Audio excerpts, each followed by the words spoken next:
the second of this 6-rounder.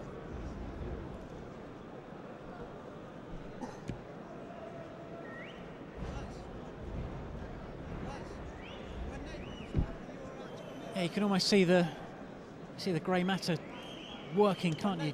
Working out what he's going to do next. Yeah, you can smell the wood burning.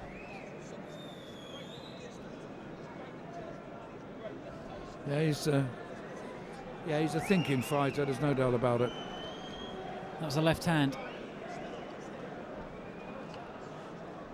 Billy Joe's got to go to hospital, have an x-ray in his hand, right hand, knuckle. Could be that.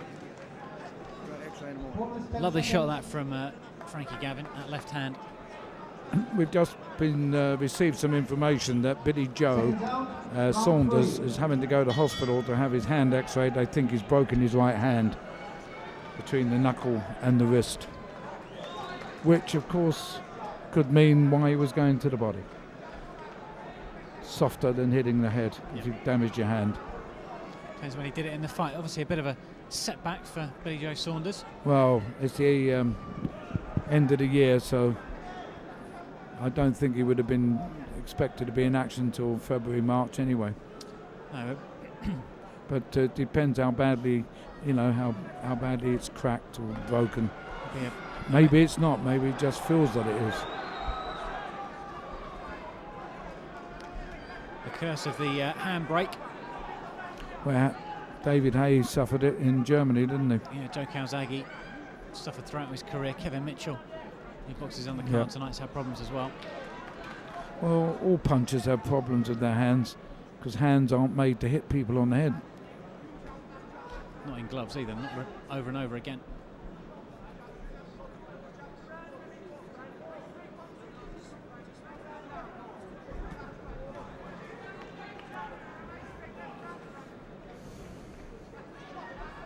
Frankie Gavin again, he looks so calm and calculated, taking his time here.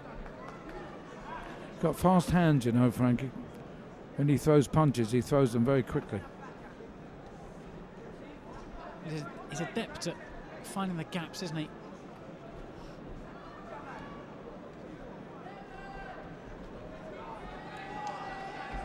Just seems to have so much time. Strong as well. This fight made at welterweight. Light welter? No, light welter.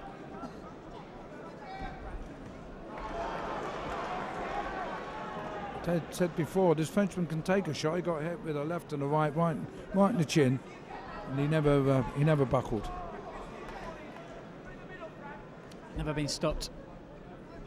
You can see why. Yeah. Well, back he comes now as well. Right hand. Of course, this is what these Olympian kids, what they need. They need rounds. It's all very well getting them over in 2 or 3 minutes, but they don't learn too much that way. Some blood seeping from Tergaoui's nose.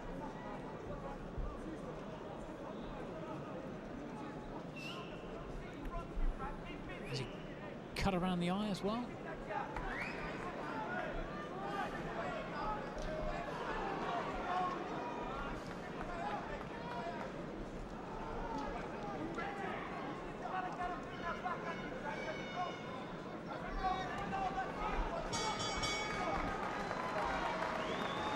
Well, it's another winning round for Frankie Gavin. Is Frankie Gavin cut somewhere, Colin? Well, if he is, they're not really seem bothered by it at the moment. I think he may well be. Oh yeah, just on the bridge of the nose. Yeah, well, that's not going to do him any harm. I think he may have had a similar cut on his professional debut, actually.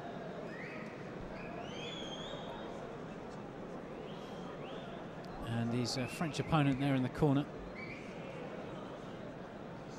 has, I think he's got a bit of blood coming from his nose. That's from inside the nose, I think.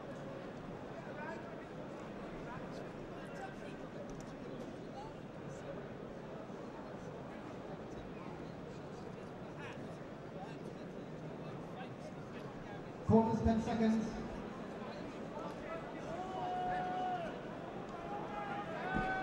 Seconds out. Round 4.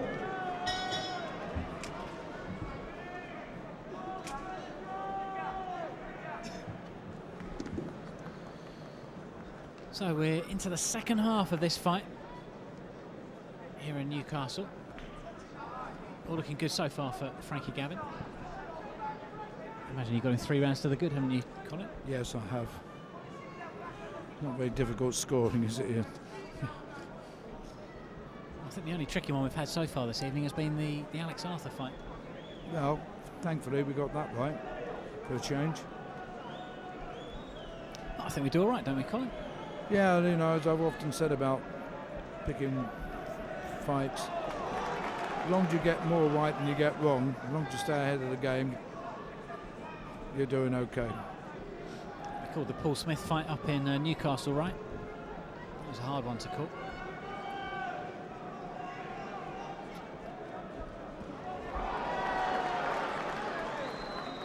All good stuff that from Gavin.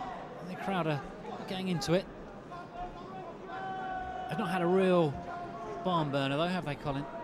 No. Just waiting patiently. A very passionate set of sporting fans up here in the northeast. That's better from Gavin.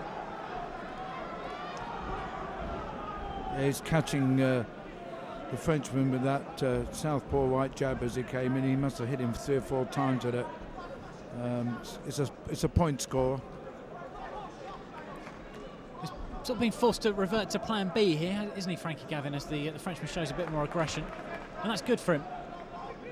It's been shown us more than one thing in this fight. Yep, part of the learning process. Absolutely. And it's good to see him. He's so adaptable, isn't he?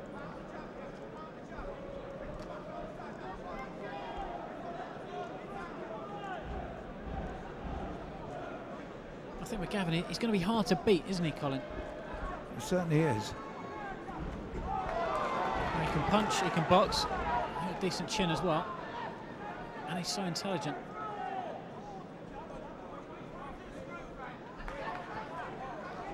Whether he'll quite have the power to go all the way to world level, I don't know. Yeah, well, that is always the problem, isn't it? We've said it a million times. When you reach world class and you can't punch, the opponents have a tendency to walk through you. When I say can't punch, it's all relative. But then plenty of non-punchers have ended up world champions. Oh, absolutely. The one that comes to mind immediately is what I called the great Howard Winston from Wales, who won the world featherweight title eventually. But he was a master boxer. He couldn't punch because he lost several fingers on his right hand in a factory accident when he was a teenager. But he compensated that with absolute superb ring craft. And he eventually won the world title.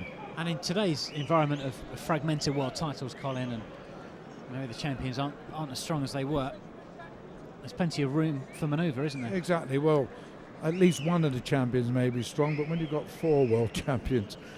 Well, I think that with you look at the Gavin's in the same division as Amir Khan. Yes. And well, I mean, Frank Bowman's not going to put Gavin in with Amir Khan. No, but if you think about Andreas Kotelnik, who was the world champion, Khan beat him in the summer. Yeah. He was a solid boxer, wasn't he? But he was no world beater and not a big puncher either.